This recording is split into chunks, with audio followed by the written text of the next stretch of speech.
Muy buenas tardes a todos. El Colegio Nacional de Químicos Farmacéuticos Biólogos México AC, a través de su comisión denominada Servicio Social Profesional, les da la más cordial bienvenida a todos a participar en nuestra conferencia del día de hoy, denominada Enfermedades Inflamatorias, Nuevos Horizontes Terapéuticos.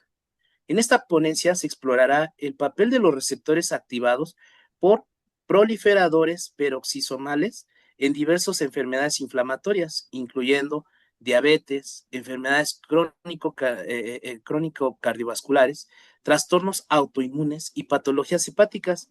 Descubriremos cómo esta línea de investigación ha arrojado valiosa información sobre los mecanismos involucrados en el desarrollo de estas y otras condiciones, así como los nuevos enfoques terapéuticos en este campo.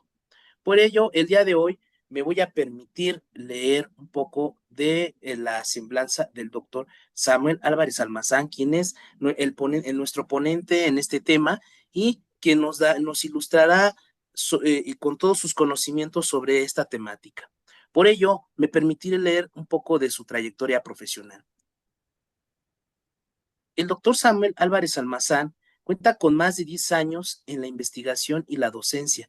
Es químico farmacéutico biólogo, cuenta con una maestría en ciencias con especialidad en farmacología y un doctorado en investigación en medicinas. Es profesor de carrera de medio tiempo de la Facultad de Estudios Superiores Cuautitlán UNAM.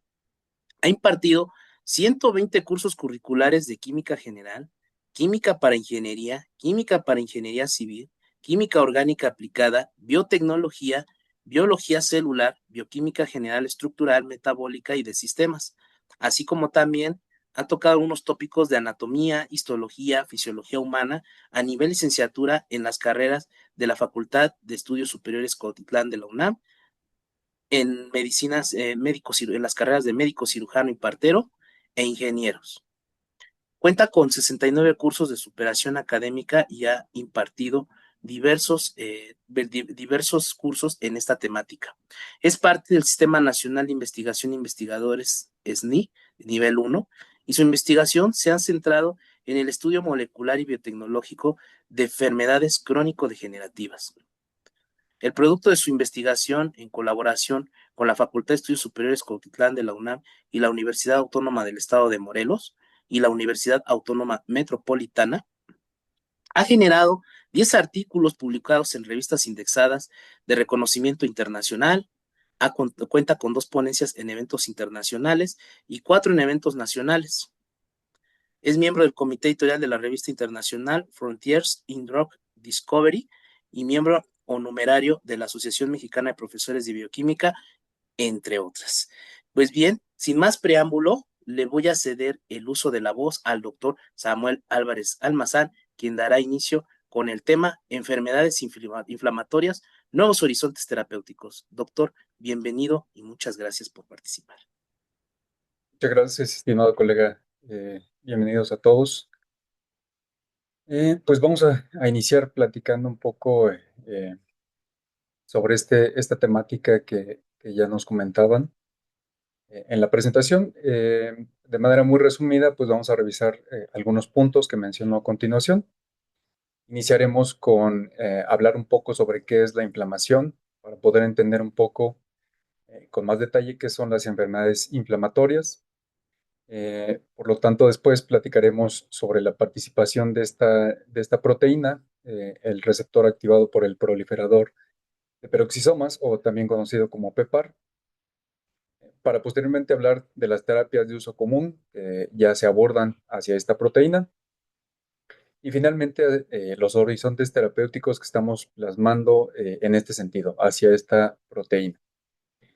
Entonces, esperando que la plática sea lo más simple y concisa posible para poder entender esta temática y pues para poder ver qué impacto tienen esta proteína sobre nuestra manera en la cual llevamos nuestra vida. Entonces, iniciando con la parte de la inflamación, tenemos que es un proceso natural del cuerpo. Todos hemos vivido en algún momento un evento de inflamación y sabemos que se pone de color rojo esa zona, duele, etcétera. Y bueno, a lo largo del tiempo hemos creído que es una mala señal, ¿no? Cuando en realidad es una señal de que el cuerpo se está recuperando de cualquier daño y esto involucra una relación compleja y protectora del mismo organismo. En este sentido, nos ayuda frente a lesiones, infecciones y algunos agentes potencialmente dañinos. Eh, por lo tanto, se trata de un mecanismo ancestral que pues hemos adquirido a lo largo de la evolución y no solamente los humanos, todos los animales prácticamente tenemos esta capacidad y esto sucede como respuesta a la supervivencia esencial. Eh, en este sentido, entonces, vamos a hablar un poco sobre este proceso inflamatorio y vamos a tomar un ejemplo. Pensemos en algún momento que pues existe algún daño, por ejemplo, a nivel de la piel, que es el momento en el cual se puede identificar fácilmente cualquier daño.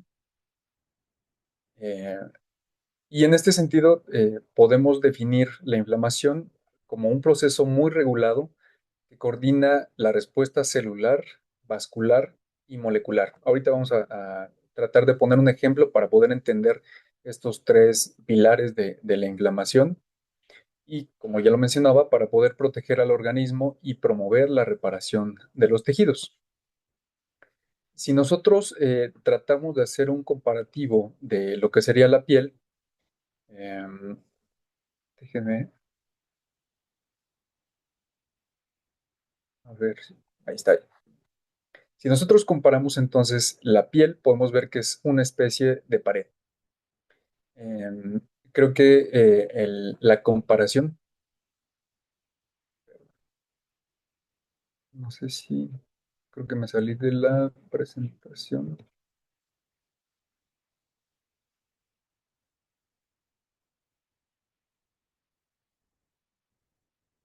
Disculpen, me había salido de la presentación. Si nosotros hacemos la comparación entre lo que sería la piel y una pared, por ejemplo, podemos ver que esta pared está formada por diferentes ladrillos.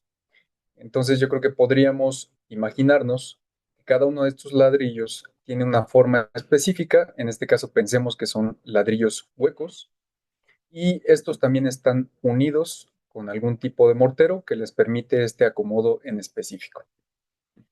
En este sentido, entonces, podemos pensar que el cuerpo humano es como un edificio, como una casa, en el cual cada una de estas paredes corresponderían lo equivalente a diferentes recámaras o secciones de esta construcción, lo que en este caso, en la comparación con el cuerpo humano, serían diferentes órganos. En este sentido, por ejemplo, pensemos que un asteroide llega a dañar la construcción y puede perforar algunas paredes. En su caso, pues algunos ladrillos se pueden fragmentar y liberar partículas que normalmente están dentro de los ladrillos.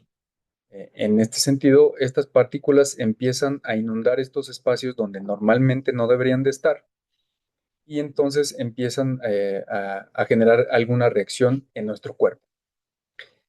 Obviamente también podemos pensar que cualquier contaminante que esté sobre el acabado de la pared, polvo por ejemplo, puede entrar directamente a las habitaciones.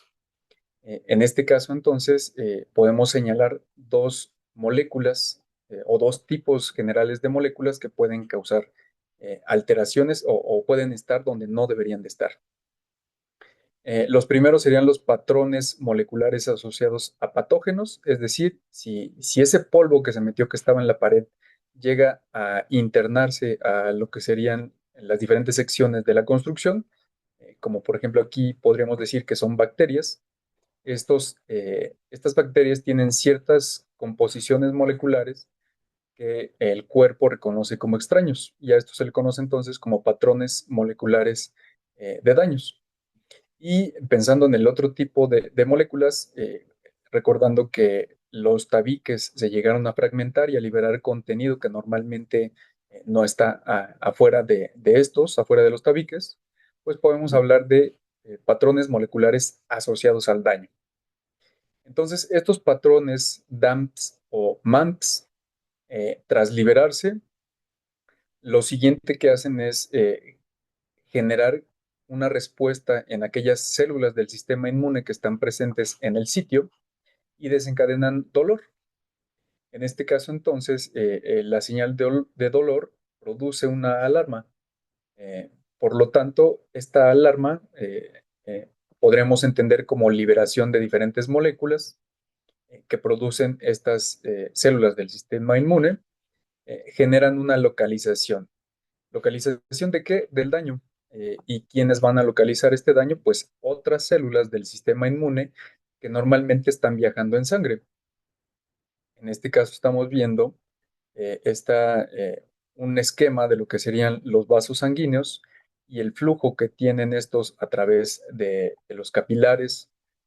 Entonces, en el momento que se da la localización, como lo mencionaba, ocurre una amplificación.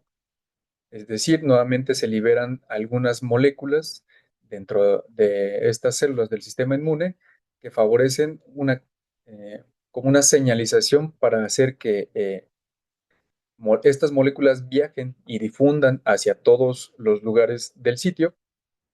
Es decir, si aquí hay muchas moléculas, van a pasar a otros lugares y a difundir de forma radial, alcanzando entonces los vasos sanguíneos. En ese caso se da el reclutamiento de esas células del sistema inmune que vienen en la sangre y otro efecto también es la vasodilatación. ¿Qué es esto? Los vasos sanguíneos, aquellas tuberías por las que viaja la sangre, incrementan de tamaño, lo que permite que la sangre que viaja aquí tenga mayor capacidad de poder, bueno, al menos el líquido de la sangre, de poder salir.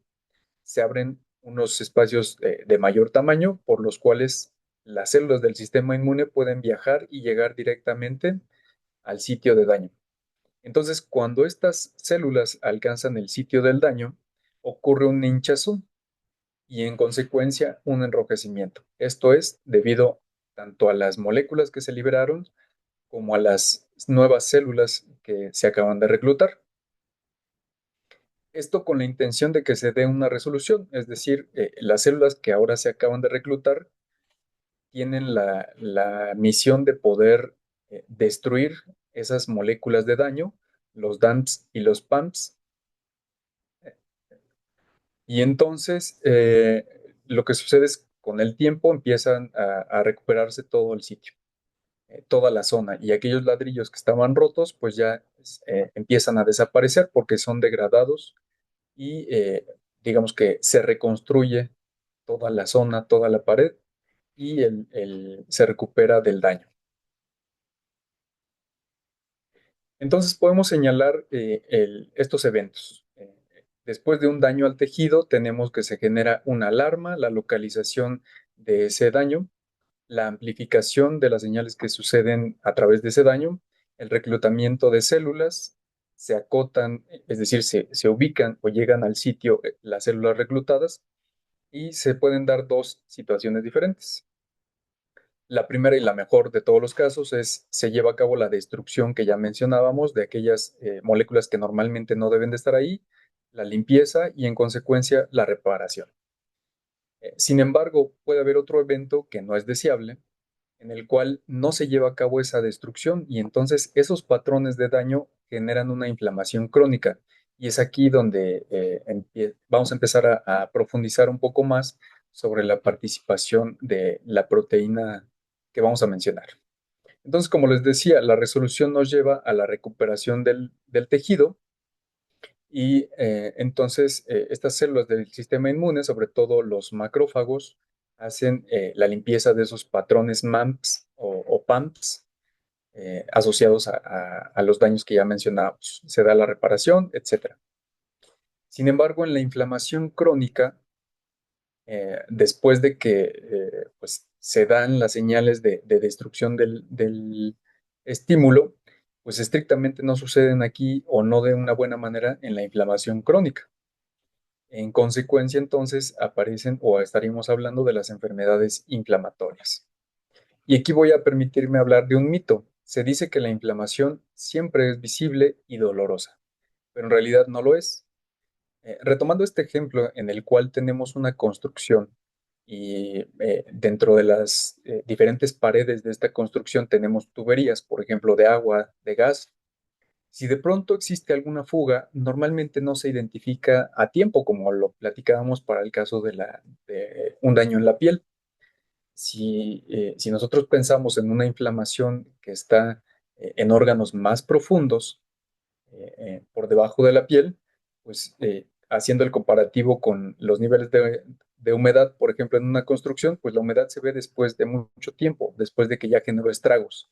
Y pues desafortunadamente lo mismo pasa con las enfermedades inflamatorias. Entonces, de manera adicional, estos daños o la inflamación que no se alcanza a ver, pues puede estar asociada a otros patrones que se han descrito actualmente, conocidos como patrones moleculares asociados a estilo de vida. Estos patrones lo que generan es la modificación de esas moléculas que nosotros tenemos normalmente, por ejemplo, proteínas que están presentes en nuestras células o también en las membranas celulares y prácticamente cualquier molécula que esté presente en nuestro cuerpo pueden dañarse a través de estos patrones asociados al daño, al estilo de vida, perdón. Y bueno, algunos de estos patrones en particular podríamos mencionar que vienen desencadenados por estilos de vida proinflamatorios. ¿Qué significa este efecto de proinflamatorio? Pues normalmente nosotros podemos estar expuestos a algunos nutrientes o a algunas moléculas que pueden causar la inflamación y como ya vimos, normalmente la inflamación es tratar de recuperarnos de un daño, es decir, se está generando un daño que debemos mitigar. A esto se le ha conocido también como inflamación estéril, es decir, cuando no hay presencia de patógenos como bacterias, hongos o virus que causen esa inflamación, se le conoce como inflamación estéril porque no hay algún patógeno que esté desencadenando algún daño que genere estos patrones. Por ejemplo, entonces, hablemos un poco sobre la dieta alta en grasas y en azúcares refinados. Para ello, pues, yo creo que sería importante rescatar o describir qué es esto de una dieta alta en grasas, ¿no? Primero, una dieta es lo que yo siempre consumo, o bueno, los alimentos que yo consumo a lo largo de mi vida, y no hay que generalizarla como algo que tengo que comer, no. En realidad es todo lo que como a lo largo de mi nutrición.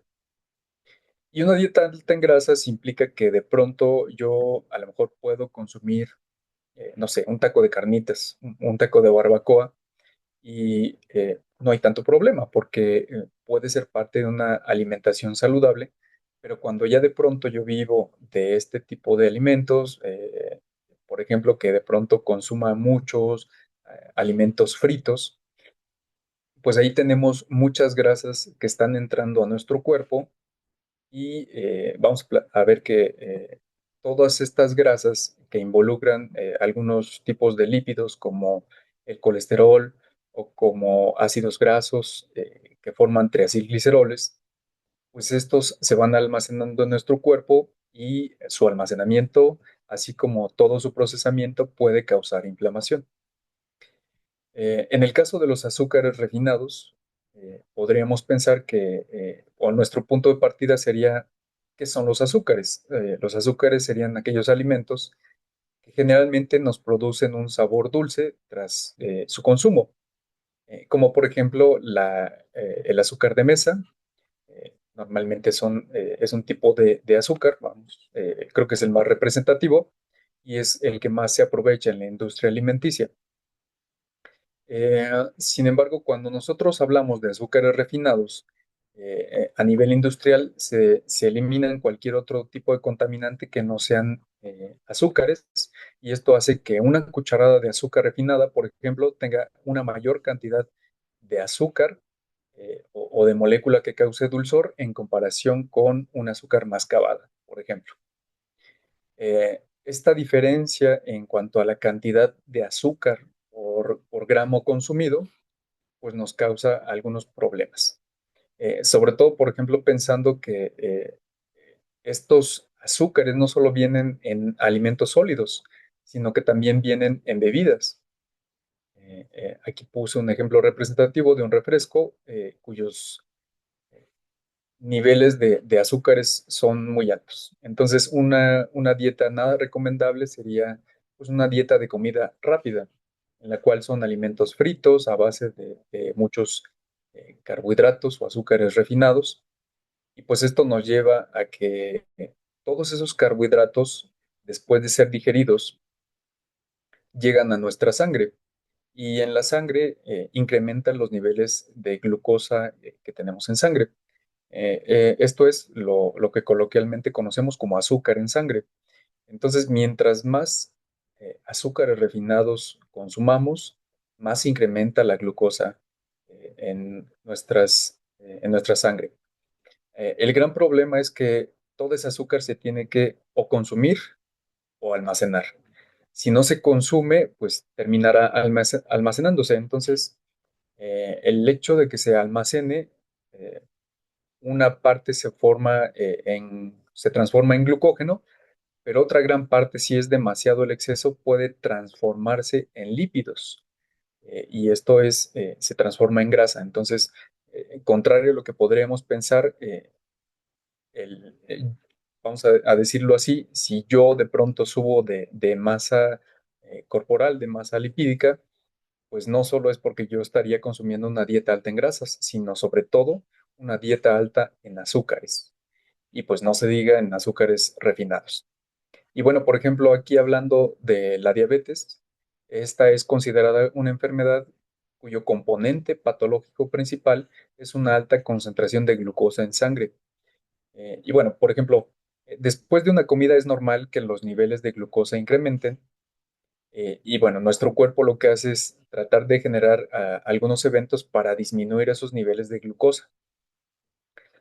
Cuando nuestro cuerpo ya no tiene la capacidad de poder disminuir esos niveles a la normalidad, caemos en lo que se le conoce como hiperglucemia crónica. Es decir, durante mucho tiempo o un tiempo muy largo, la glucosa permanece muy alta.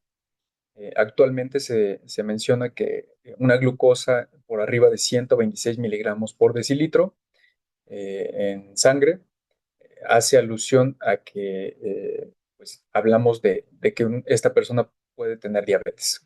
Claro que una sola prueba no es concluyente para poder decir que si una persona tiene o no diabetes. Se necesitan hacer diferentes pruebas al azar en diferentes tiempos, sobre todo en ayuno, para poder asegurar esto, acompañada de otros estudios de laboratorio. Ahora, la dieta alta en grasas, ahora pues podríamos pensar que estos lípidos normalmente viajan en nuestra sangre, pero transportados en unos vehículos, lo que serían unas nanopartículas. Estas al viajar en sangre tienen la capacidad de reconocer algunos sitios, algunas proteínas que son expresadas por algunas células. Estas lipoproteínas, al viajar en sangre, normalmente pueden acumularse en las arterias. Y el problema de esto es que una arteria es un vaso sanguíneo por el cual viaja la sangre. Si de pronto se empiezan a acumular, hablamos de la aterosclerosis, que es un tipo de afección a nivel cardiovascular, en la cual una tubería pues se va reduciendo en diámetro. Pensemos, por ejemplo, yo creo que todos hemos visto que cuando se lava un traste que tiene grasa, esta grasa queda adherida en otras superficies. Pensemos algo así, esto es lo que pasa en las tuberías con una dieta alta en grasas. Y entonces el hecho de irse aglomerando en estas disminuye, insisto, la capacidad que tiene ese vaso sanguíneo de transportar la sangre. Entonces, el cuerpo, como respuesta, lo que tiene que hacer es incrementar la presión arterial con la cual la sangre llega a todo nuestro cuerpo para poder contrarrestar esa disminución en el calibre que tiene la tubería. Y pues ahí que caemos en problemas de hipertensión, por ejemplo. Eh, por otro lado, El sedentarismo es otro estilo de vida que es proinflamatorio. ¿Y por qué? Hay diferentes, o lo podemos ver desde diferentes puntos de vista. Primero y antes que nada, un estilo de vida sedentario involucra que casi no nos movemos y la mayor parte de nuestro cuerpo tiene la capacidad de movimiento porque tenemos músculos. Sin embargo, si estos músculos no se activan, pues no van a gastar energía. Y como lo comentábamos hace un rato, si no hay gasto de energía, se va a tener que almacenar. La manera de hacerlo entonces es crear tejido adiposo y entonces se empieza a incrementar este tejido y como lo mencionaba también, este incremento del tejido genera inflamación.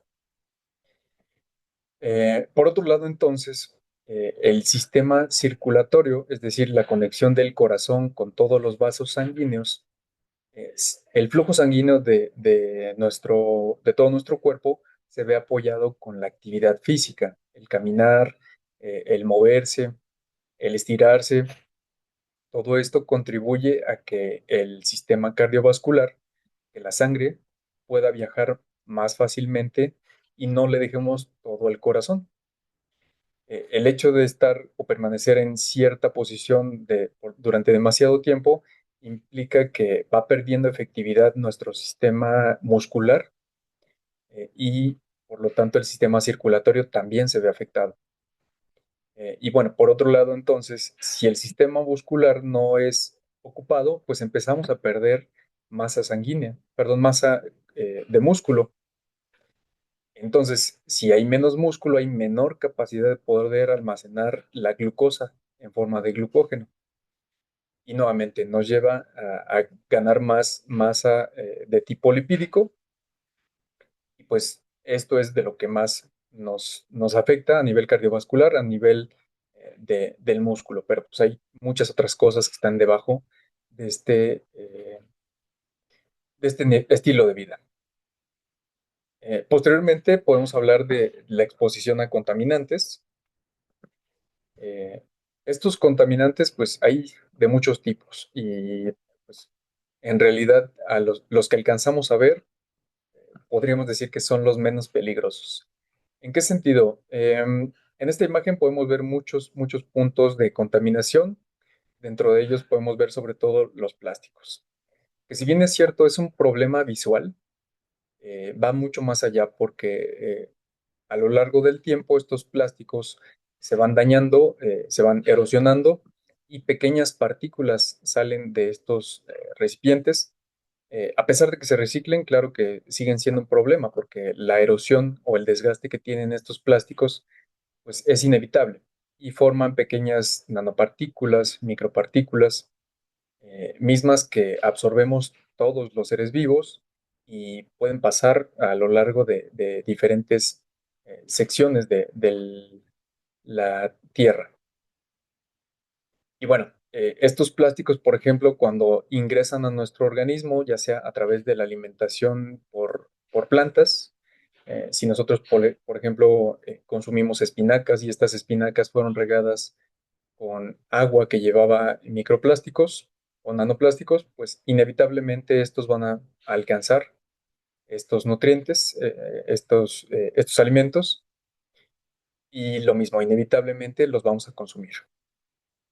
Y bueno, por otro lado también pareciera que no es un contaminante, pero cuando nosotros calentamos nuestros alimentos directamente en recipientes de plástico, pues se liberan o se pueden liberar algunas sustancias que fueron utilizadas para crear estos plásticos que causan inflamación. Y pues ya vimos, ¿no? Estas sustancias lo que hacen es unirse a las moléculas que tenemos en nuestro cuerpo y cambian su estructura. Como esta estructura ya no es parecida a la que era anteriormente, pues se desencadena este proceso inflamatorio. Por otro lado, por ejemplo, tenemos algunas partículas y ahí hablando, por ejemplo, de aquellas que se generan a través de la combustión, el hollín o lo que conocemos coloquialmente como el tizne, por ejemplo. Estas partículas pues también son contaminantes que se asocian a moléculas que nosotros tenemos en nuestro cuerpo y pueden cambiar su estructura molecular y por lo tanto generar inflamación. Y bueno, también tenemos otra subclasificación que serían los aromatizantes, pero bueno, yo aquí mencioné solo estos. Lo cierto es que cualquier molécula que podamos inhalar, comer, eh, beber, que pueda introducirse a nuestro cuerpo y modificar la estructura molecular de todas las moléculas que nosotros tenemos, pues van a generar inflamación.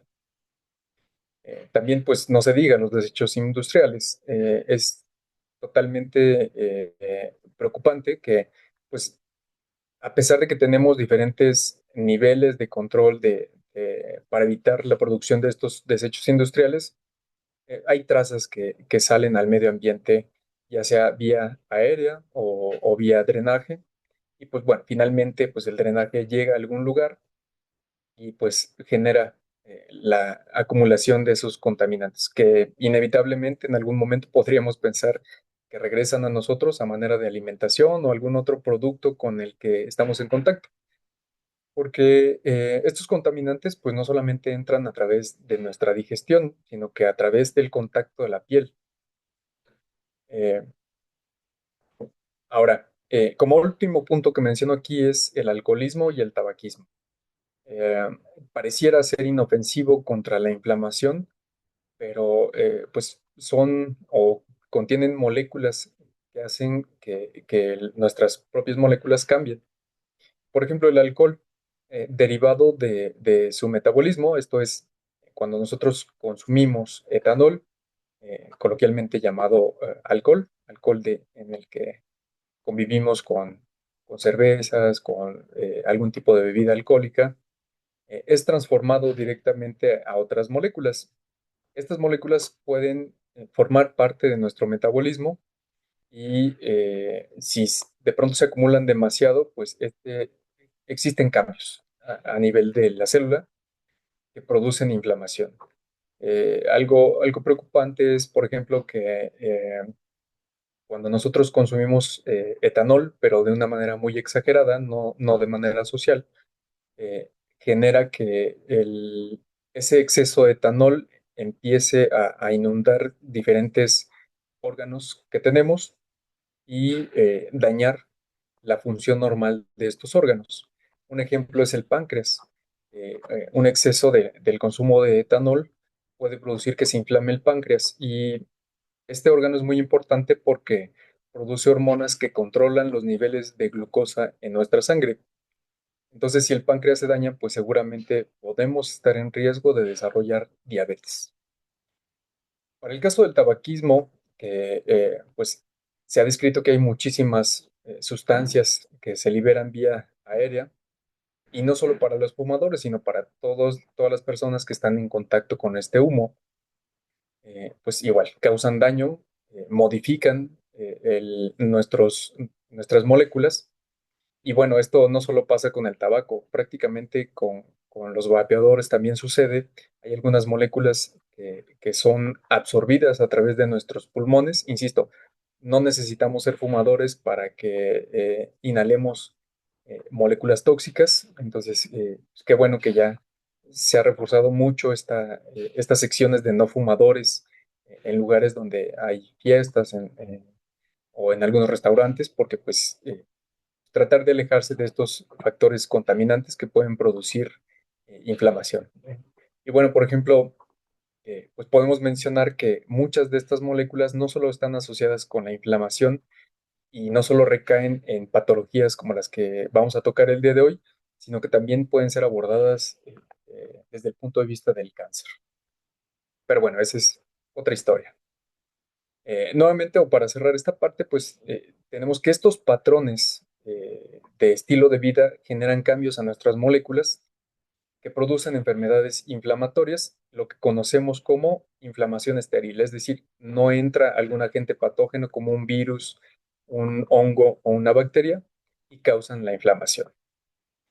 Entonces, esta inflamación que sucede generalmente inicia en algún punto, es decir,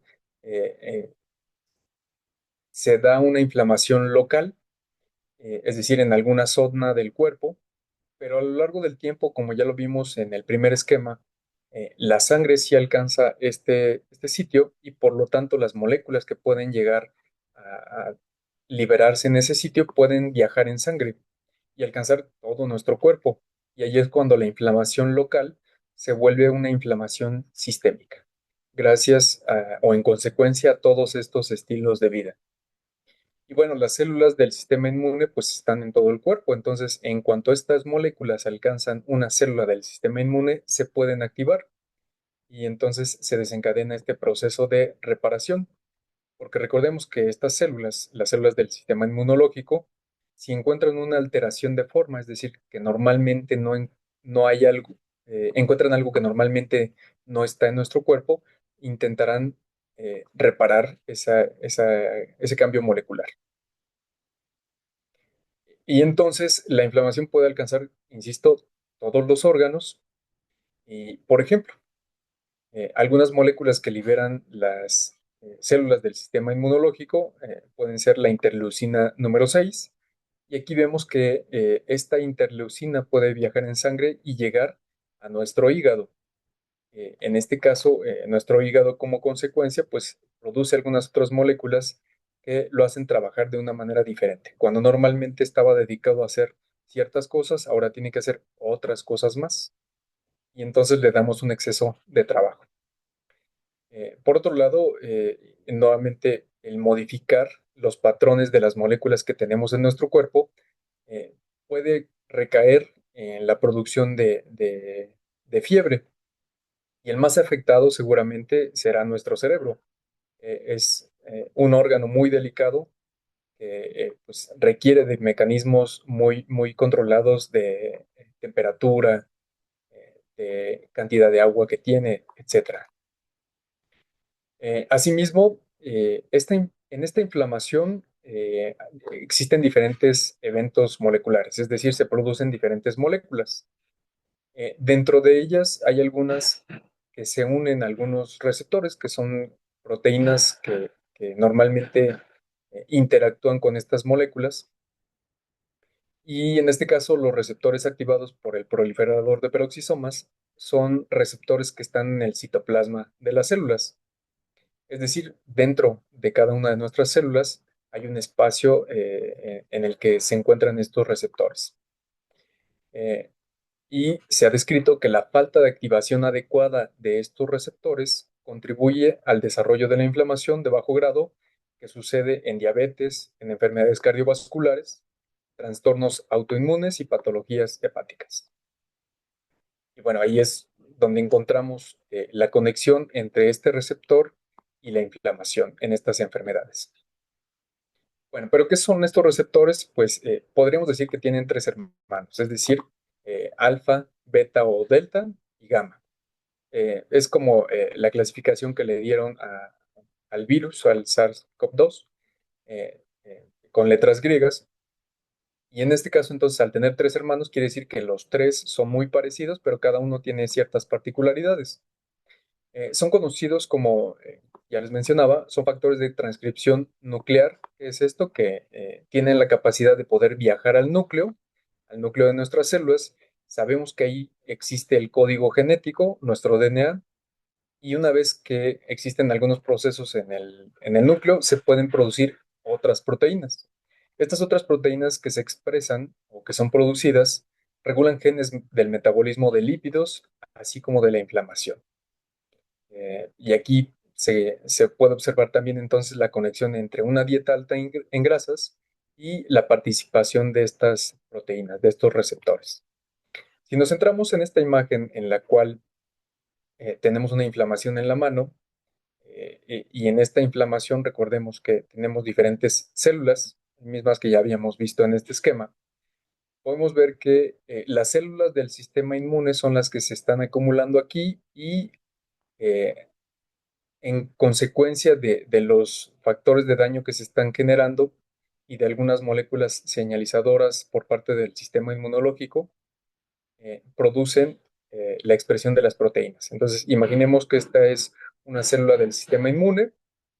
Aquí tenemos lo que podría ser la región del núcleo y alrededor de este núcleo tenemos pues algunos organelos celulares en los que se producen proteínas.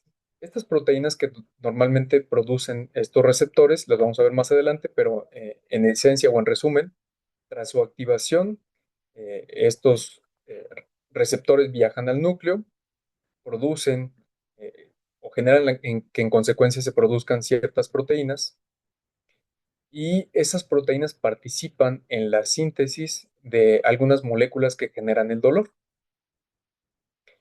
Aquí podemos ver, por ejemplo, que en este esquema tenemos que uno de los componentes que están en la membrana de todas nuestras células es un ácido graso conocido como el ácido araquidónico. Este ácido, este ácido graso, se puede transformar en diferentes moléculas, dentro de ellas las prostaglandinas, también en tromboxanos. Y podemos ver aquí en este esquema que nos menciona que las prostaglandinas pueden producir fiebre, los tromboxanos pueden favorecer la agregación plaquetaria, que esta es parte de la formación de coágulos directamente en la sangre. Entonces, una adecuada activación de este ácido araquidónico para producir prostaglandinas y en consecuencia para que se pueda activar el PEPAR, porque estas moléculas se unen a estos receptores, pues desencadenan una respuesta adecuada para poder regenerar el daño que ya que se tiene o el que originó la inflamación.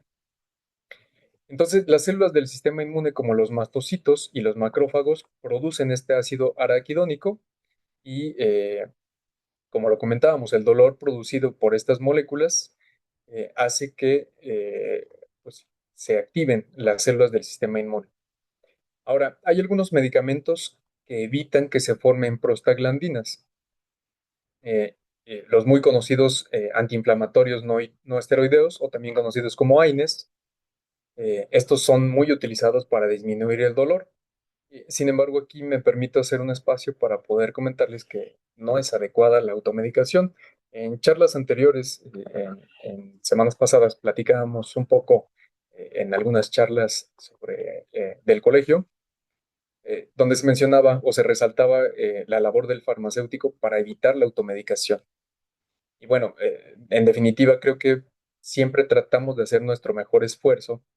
Sin embargo, muchas ocasiones, pues cada uno de nosotros tomamos las decisiones de poder consumir o no cierto medicamento, pero bueno, es un riesgo totalmente potencial el consumir esto, porque si nosotros recordábamos lo que platicábamos al inicio, la inflamación es un proceso normal que no tiene por qué evitarse.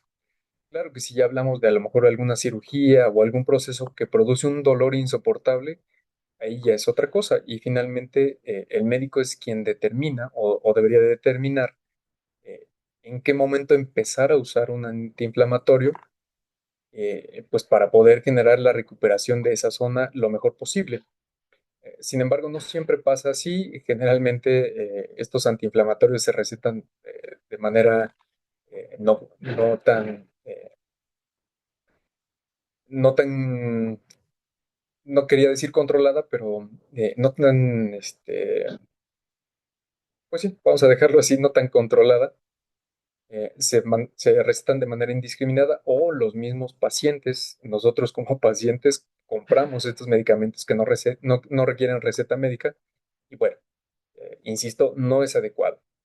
Yo creo que lo mejor que podemos hacer es dejar que el dolor aparezca, a menos que fuera insoportable y recetado por el médico, pues consumir algún antiinflamatorio, pero en caso contrario, pues mejor dejar que el dolor esté ahí, porque esa es una señal de que algo está sucediendo bien en nuestro cuerpo. Insisto, eso es en algún proceso simple. Si ya hablamos de procesos inflamatorios como artritis o algunas otras enfermedades que causan dolores muy drásticos, bueno, esa es otra historia. Pero nuevamente resalto, debemos de evitar el automedicarnos. Bien, ¿qué relación tienen estos receptores directamente con las enfermedades inflamatorias? Por ejemplo, los PEPAR ayudan a muchas funciones y se pueden activar por estos eicosanoides, estas moléculas que mencionaba, el ácido araquidónico, las prostaglandinas, los tromboxanos, y por ácidos grasos poliinsaturados. Por eso son también muy adecuados estos ácidos grasos poliinsaturados de tipo omega 3, omega 6, porque activan los receptores de tipo PEPAR. Estos receptores, como les decía, existen tres y pues cada uno de ellos tiene ciertas actividades. Por ejemplo, la activación del PEPAR gamma en macrófagos y adipocitos disminuye la inflamación en el caso de la diabetes. Para el PEPAR alfa y PEPAR gamma atenúan esta activación de las células endoteliales. Son estas células que delimitan los vasos sanguíneos y forman los capilares, las arterias, las venas, y entonces atenúan también la expresión de moléculas de adhesión. Como les decía, hay algunas moléculas que están presentes en estas células endoteliales, las de los vasos sanguíneos, y entonces si no están muy expresadas, la unión de lipoproteínas para formar placas de aterosclerosis, pues se ve disminuida. El PEPAR gamma nuevamente puede modular la polarización de linfocitos T. Esto es, cuando un linfocito, que es una célula del sistema inmune, es creada, tiene que entrenarse para poder decir que ya es una célula activa. Entonces, la polarización o la maduración que puede tener este linfocito, pues depende de la modulación del PEPAR gamma. Y por lo tanto también la función de las células dendríticas está modulada por este receptor, PEPAR gamma, reduciendo entonces la inflamación y favoreciendo la respuesta regulatoria en enfermedades autoinmunes. El PEPAR alfa también contribuye a la oxidación de ácidos grasos, disminuyendo la inflamación causada por lipotoxicidad. Por ejemplo, este exceso de una dieta de altos contenidos lipídicos. Y el PEPAR gamma, por ejemplo, protege contra la progresión de hígado graso a esteatohepatitis no alcohólica, es decir, que el hígado empiece a generar un tipo de daño y pierda sus funciones naturales. Y bueno, ¿qué sucede cuando se activa estos receptores, los PEPAR? Debido a que ayudan a muchas funciones, limitando la inflamación excesiva, estos PEPAR se activan a nivel de la fase de la resolución de la inflamación. Si ustedes recuerdan, después de que se da el proceso inflamatorio, empieza a haber una fase de recuperación, que sería la resolución.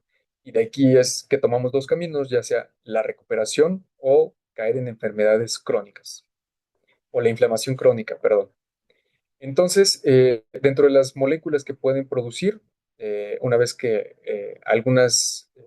que los ligandos o las moléculas que se unen a estos receptores los activan, generan, como les decía, la síntesis de algunas proteínas. Dentro de ellas, por ejemplo, un transportador de glucosa tipo 4, y este es el que facilita que la glucosa pueda entrar al hígado, al músculo, al tejido adiposo. La adiponectina, que es una hormona que ayuda mucho a regular la actividad del tejido adiposo, entre muchas otras entonces que favorecen una buena circulación sanguínea y la recuperación, como ya lo veíamos, en la fase de la resolución de la inflamación. Entonces, actualmente estas tres terapias se están usando o son de las más utilizadas. Uno de ellos es el saroglitazar, que es un agonista, esto es que se une con este receptor y genera su activación.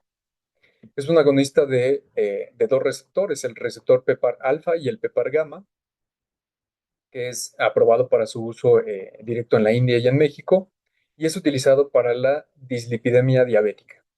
¿Qué es esto de la dislipidemia? Pues la alteración que tienen de las concentraciones de lípidos en sangre. Y bueno, si hablamos de diabetes, niveles altos de glucosa en sangre. En consecuencia, entonces, disminuye los triacilglicéridos, el uso de esta sustancia, de este fármaco, y aumenta la lipoproteína de alta densidad, también conocida como colesterol bueno. En este caso también favorece la hemoglobina glicosilada de tipo A1C. Esto es una prueba que nos ayuda a determinar si los niveles de glucosa fueron cuáles son los niveles de glucosa a lo largo de 3 meses. Y también favorece entonces la sensibilidad a la insulina. Tenemos otro ejemplo que son los fibratos, dentro de ellos el fenofibrato y el genfibrosil, que son agonistas, pero en este caso solo del PPAR alfa, y se ayudan o son utilizados para tratar la hipertrigliceridemia, efectos antiinflamatorios, como ya vimos, reducen la interleucina 6, que es una molécula que normalmente se libera en procesos inflamatorios. Lo mismo el TNF-alfa o el factor de necrosis tumoral alfa. Disminuyen también las proteínas C reactivas y pueden inhibir citocinas proinflamatorias en las células como la microglía, son un tipo de células que están presentes en nuestro sistema nervioso. Finalmente tenemos que la pioglitazona es un agonista del PPAR gamma y es utilizada para tratar la diabetes, mejora la glicemia y la sensibilidad a la insulina, recordando que la insulina es la hormona que ayuda a que la glucosa entre a nuestras células. Y entonces la pioglitazona tiene efectos antiinflamatorios en tejidos. También se tiene o se está trabajando en una aplicación experimental para enfermedades autoinmunes donde disminuye los valores de TNF-alfa e interleucina 6 y aumenta la presencia de algún tipo de células del sistema inmune conocidos como linfocitos T reguladores. Y bueno, eso es lo que actualmente pues se está utilizando. Entonces ya casi para llegar a la conclusión de nuestra charla, podemos decir lo siguiente: un fármaco puede tener un potencial mayor al imaginado. ¿Por qué? Porque generalmente estos fármacos o las moléculas que nosotros aprovechamos para el tratamiento de algún padecimiento pueden llegar a unirse no solo a una proteína, sino a más de una. Esto es una gran ventaja porque pueden ser utilizados para muchas otras aplicaciones. Por ejemplo, el aleglitazar es un agonista dual, se une tanto al PPAR alfa como al PPAR gamma, se encuentra en desarrollo clínico, es decir, en estudios en los cuales se está probando en pacientes, y se muestra una reducción de la hemoglobina glicosilada. Recordemos que esto nos dice cómo están los niveles de glucosa en un paciente a lo largo de 3 meses, y existe una mejora en los lípidos. Es decir, si de pronto hubiera o el paciente tuviera triglicéridos en elevada concentración, pues esta terapia puede disminuir esta concentración en sangre. Y bueno, se encuentra pendiente de estudios mayores que demuestren la reducción de estos eventos, de eventos cardiovasculares mayores, recordando que la inflamación en los vasos sanguíneos pues participa de manera importante en los eventos cardiovasculares. Tan es así que, por ejemplo, pues un, parte de las complicaciones de los eventos cardiovasculares pues pueden ser casos muy trágicos como llevar a un infarto. Por otro lado, tenemos los ligandos que activan a los 3 tipos de receptores que están siendo investigados para la diabetes tipo 2, y la expectativa es lograr efectos más amplios a nivel metabólico y antiinflamatorio que los agonistas selectivos o dobles que ya vimos en la diapositiva anterior. También tenemos los agonistas de tipo PPAR beta o delta, que son, estos son dos formas de llamar a un solo receptor. Puede ser PPAR beta o PPAR delta, y se están explorando en modelos de enfermedades autoinmunes. Por ejemplo, esta molécula GW0742 en modelo de lupus mejora la función endotelial y reduce la hipertensión, así como el daño renal y la acumulación de células beta, células del sistema inmunitario.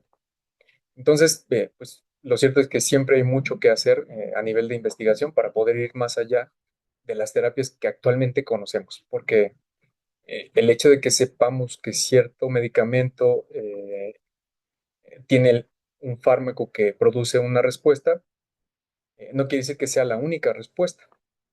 Pueden haber muchas otras que quizá no estemos viendo. Y bueno, dependen de cada paciente cómo cada terapia hace o genera una evolución.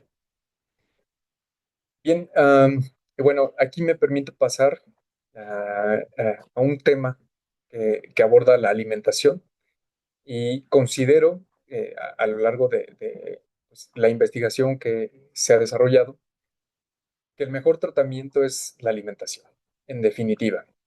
Obviamente está acompañada pues de una actividad física, de una convivencia social, siempre serán los mejores tratamientos. Y bueno, aquí me permito también dar diferentes consejos. Hablando, por ejemplo, de la alimentación, tenemos que la nutrición no implica, bueno, tenemos que hablar del comer bien. Y esto no implica que tienes que comer mucho, que tienes que comer demasiados de ciertas cosas, no. Mientras más variada sea la nutrición, es mucho mejor porque esto favorece que nuestra microbiota intestinal, es decir, aquellas bacterias que habitan nuestros intestinos, se sientan consentidas y también contribuyan a nuestra nutrición. Igual en los últimos años se ha explorado mucho la participación que tiene nuestra microbiota en los intestinos y pues si la consentimos, pues va a favorecer un estado de nutrición bastante saludable.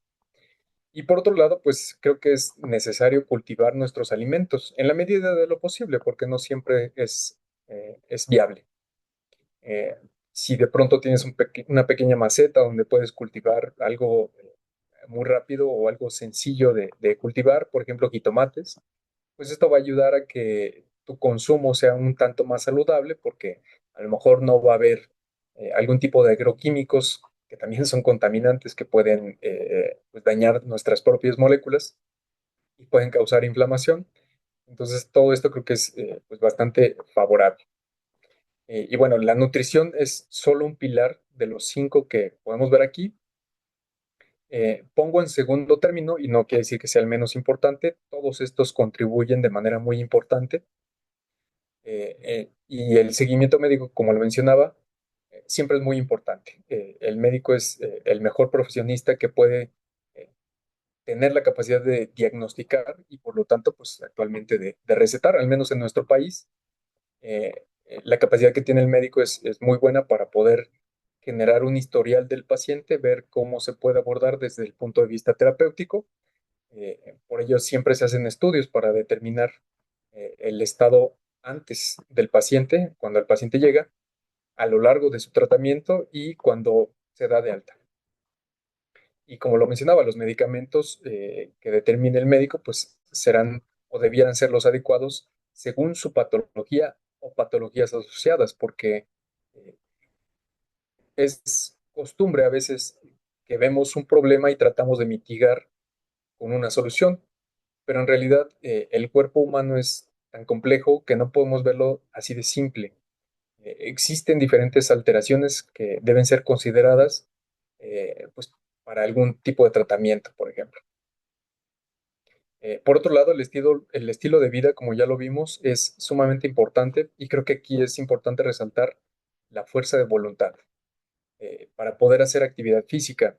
Y actividad física me refiero a que no necesitas ir 1 hora al gimnasio para poder mover los músculos. No, puedes salir, caminar 10 minutos, de preferencia en un lugar donde haya mucha naturaleza y que ésta tenga la capacidad de distraerte, porque nuestros problemas laborales, nuestro estilo de vida tan rápido, todas nuestras obligaciones ejercen cierta presión psicológica que se libera un poco cuando tú haces este tipo de caminatas o algún tipo de actividad física que involucre la socialización también, por ejemplo.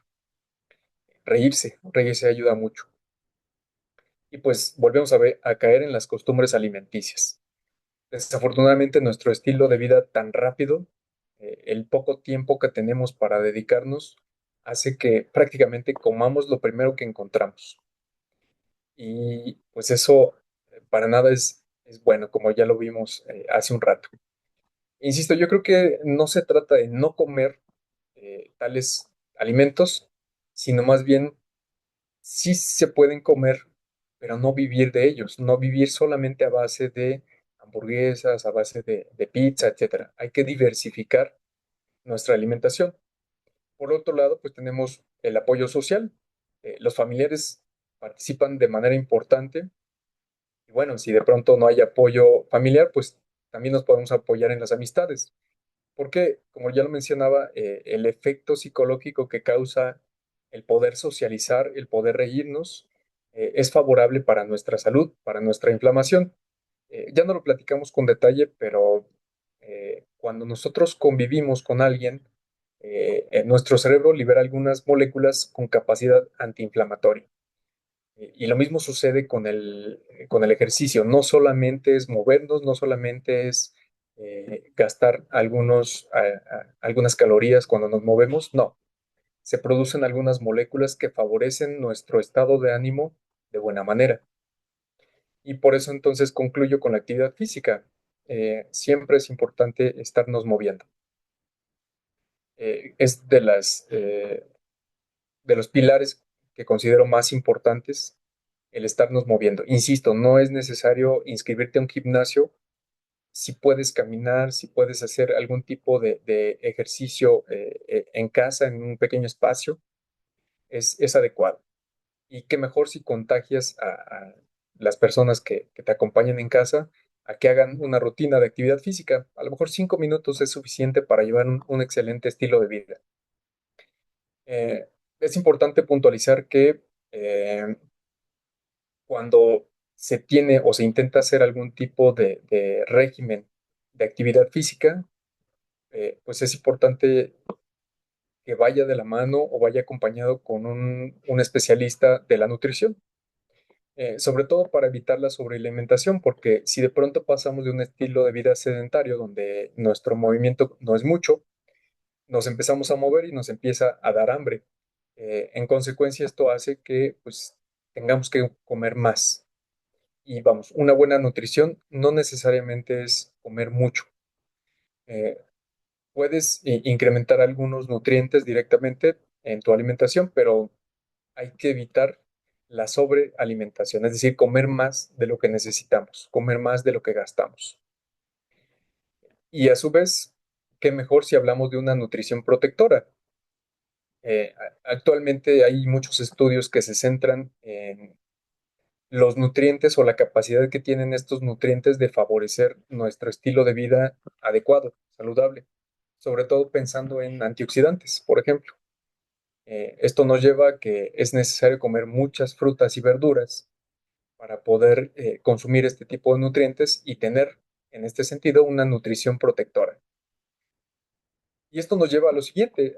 Actualmente se conoce algunas estrategias a nivel de gobernación donde nos plantean el plato del buen comer y la que me gusta más es la dieta de la milpa. ¿Por qué? Esto favorece la diversificación de alimentos y se dice que mientras más tipos de alimentos consumas, es mucho mejor porque también favoreces la diversificación de la microbiota que tienes. Como podemos ver en este esquema, entonces tenemos diferentes tipos de alimentos, donde al centro y en color verde tenemos frutas y verduras que debemos de consumir muchas. ¿Cuánto exactamente? Depende de cada quien. Por eso es importante ir acompañados de un especialista de la nutrición. Eh, en cantidades suficientes los cereales. Sin embargo, yo creo que este plato del buen comer se reforzó mucho con la siguiente imagen que les voy a presentar, pero de momento entonces hay que pensar que la cantidad de cereales deben de ser suficientes. Quienes predominan las verduras y las frutas. Y yo creo que, de hecho, las leguminosas y alimentos de origen animal, aunque ocupan un tercio de lo que sería este diagrama, quizá podrían incrementar un poco más. Pero ojo, también dependiendo de cada persona, de la situación, de su nutrición, de su metabolismo, de algunas patologías que pueda llegar a tener, la cantidad de alimentos que puede consumir de cada uno de estos tipos puede llegar a ser diferente. Entonces, ya para terminar, pues, como les comentaba, me gustaría profundizar en esta, que sería la imagen de la dieta de la milpa, donde esto nos lleva a generar una alimentación saludable y culturalmente apropiada. porque también creo que estamos perdiendo nuestra identidad. Hemos adoptado mucho la alimentación que es de otros países. Digo, creo que no está mal poder tener pues otras versiones, otras opciones para consumir alimentos, pero nuestros genes, las proteínas que expresamos, han sido modeladas a lo largo de una dieta de la milpa. Y ahorita estamos haciendo un cambio muy radical, donde estamos adoptando alimentación que viene de otros países. Insisto, creo que no es malo tener diversificación, pero lo malo es caer solo en ese tipo de alimentación. Entonces, ya para cerrar, quisiera mencionar que esta dieta de la milpa eh, describe a cuatro fantásticos, o lo que se conoce como los cuatro fantásticos: el maíz, el frijol, la calabaza y el chile. Estos componentes, por un lado, a nivel de siembra, son pues bastante sinérgicos, entre ellos favorecen su crecimiento, pero a nivel de la alimentación también son sumamente importantes porque inclusive el frijol puede llegar a tener proteína de calidad competente que la misma proteína animal. Claro, insisto, no se trata de reemplazar algunos otros nutrientes perdón, algunos otros alimentos, porque hay algunos nutrientes que nos dan los alimentos de origen animal que no adquirimos directamente del frijol. Entonces, por eso la diversificación en la alimentación es lo mejor que podemos hacer. Entonces, pues con esto yo estaría cerrando y pues agradeciendo el espacio, y son bienvenidas sus dudas. Muchas gracias.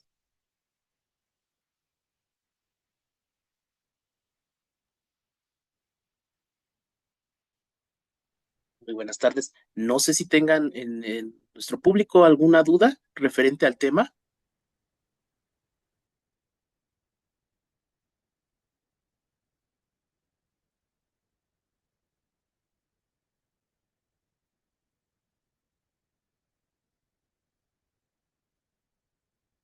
Como decimos en la academia, o todo claro o nada claro.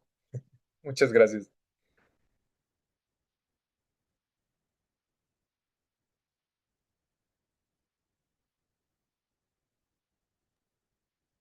Ok, nos dicen que muy buen tema. Aquí hay una pregunta dentro del chat. Dice, dentro de los inflamatorios, ¿se puede considerar los biológicos?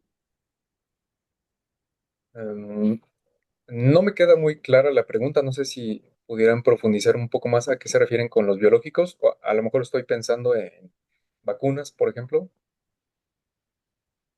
pero Para enfermedades de artritis reumatoide. ok, dentro. Dentro de los inflamatorios, ¿se puede considerar los biológicos para enfermedades de artritis reumatoide?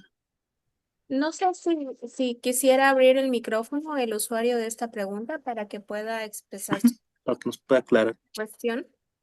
Sí, por favor, muchas gracias. Puedes activar tu micrófono sin ningún problema. Ok, Dice que no le deja. bueno, pero abordando lo que sería la artritis reumatoide, claro, es una enfermedad que causa inflamación, o cuyo punto central patológico es la inflamación. Am, pues aquí podríamos considerar, si es que no entiendo la pregunta como para poderla abordar. No sé si me pudiera dar un poco más de información sobre... Ah, espérame, ya me sacó. Ya, ya. Sí, la podemos Ya, escuchar. ahora sí ya, gracias. Buenas tardes. Sí, mira, para un problema de artritis reumatoide, el usar un antiinflamatorio de tipo biológico, ¿se lo consideraría como un antiinflamatorio o es otra clasificación de medicamentos, como de última generación, por decirlo así?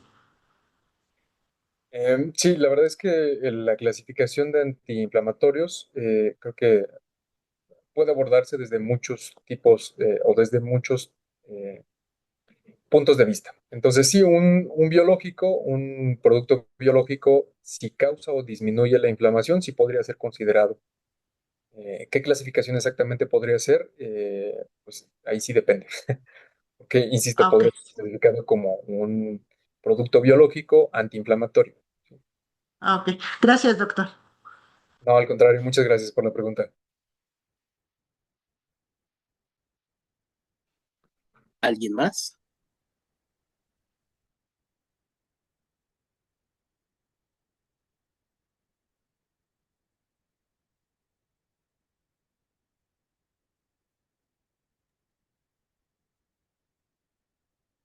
Creo que al parecer ya dice, buenas tardes, una pregunta. Entonces, un paciente con lupus que vive en constantemente inflamación, ¿puede quitar definitivamente esta por toda su vida? Um, Se están probando algunas terapias, como por ejemplo, bueno, no abordé el lupus porque se salió un poco del contexto, porque esa parte no la he explorado directamente, pero en el caso de esta enfermedad, sí es una inflamación crónica, y como cualquier otro tipo de patología en la cual existe la inflamación, sí se puede disminuir. A lo mejor no evitar al 100%, sí se puede disminuir, pero esto implicaría que los tratamientos que se administren pues estén bajo una estricta vigilancia, y actualmente existen algún tipo de terapia experimental en la cual algunas células del sistema inmunológico son modificadas por pues estas técnicas actuales de edición genética, en las cuales se pueden producir algunas proteínas o algunos eventos moleculares que disminuyan la inflamación. Entonces, quizá en concreto sí se podría eliminar, híjole, disminuir la inflamación. Creo que eliminar no sería posible. Podría disminuir la inflamación.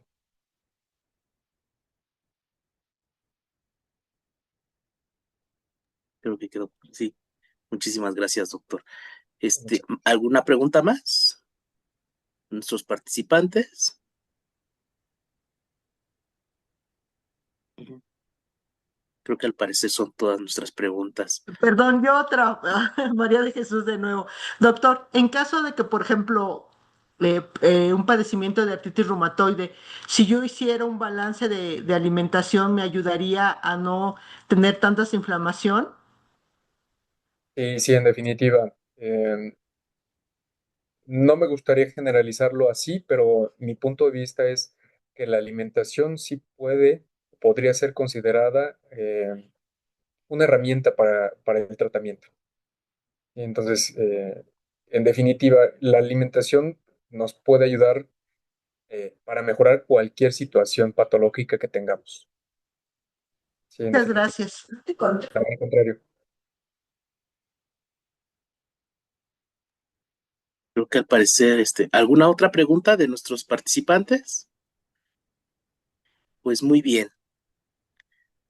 El Colegio Nacional de Químicos, Farmacéuticos, Biólogos México AC, pues a nombre de la Comisión de Servicio Social Profesional, agradecemos al doctor Samuel Álvarez Almazán por su participación en la conferencia del ciclo de capacitación periodo 2025 con el tema denominado Enfermedades inflamatorias, nuevos horizontes terapéuticos, el cual pues, tuvo como objetivo abordar el papel de los receptores activados del PEPAR en diversas enfermedades inflamatorias, incluyendo diabetes, enfermedades cardiovasculares, trastornos autoinmunes, patologías hepáticas y pudimos visualizar en esta charla información sobre los mecanismos de acción involucrados dentro del desarrollo de estas patologías y otras condiciones, así como nuevos enfoques terapéuticos para este campo de acción. Enhorabuena, muchas felicidades, doctor. Muchas gracias, estimado químico. Eh, Muchas gracias, doctor. De verdad, una excelente charla y pues estamos muy agradecidos por brindarnos esta información que es sumamente relevante y para todos nuestros usuarios y nuestros participantes el día de hoy. Agradecemos su apoyo, doctor. Muchas gracias, al contrario, con mucho gusto, y aquí andamos por cualquier cosa. Muchas gracias. Y bien, Pues estamos llegando al término de este evento. Me resta informar que, como verán en el chat, pues aparecerá una liga que los va a direccionar a un formato de evaluación para nuestra institución. Pues es de suma importancia todos sus comentarios, ya que gracias a ello nosotros podemos mantener la mejora continua de nuestros próximos eventos y, ¿por qué no también los temas que podríamos abordar en este tipo de foros? También cabe mencionar que pues no nos podemos despedir sin antes agradecer a los profesionales que nos acompañaron y a los usuarios que nos acompañaron el día de hoy. También agradecemos a nuestro proveedente por compartir su experiencia y conocimientos en estas temáticas y también agradecemos a la Comisión de Servicio Social y a los miembros del staff que nos ayudan en la logística y transmisión, haciendo posible estos eventos. Los invitamos a seguir atentos a las próximas conferencias de esta comisión y también a los próximos eventos de nuestra institución a través de nuestra página web y en nuestras redes sociales, las cuales estamos en Facebook, X, LinkedIn y también en YouTube. Por la unidad y la excelencia, agradecemos a todos su asistencia. Muchas gracias y que todos tengan una excelente tarde. Gracias, igual. Buena tarde para todos.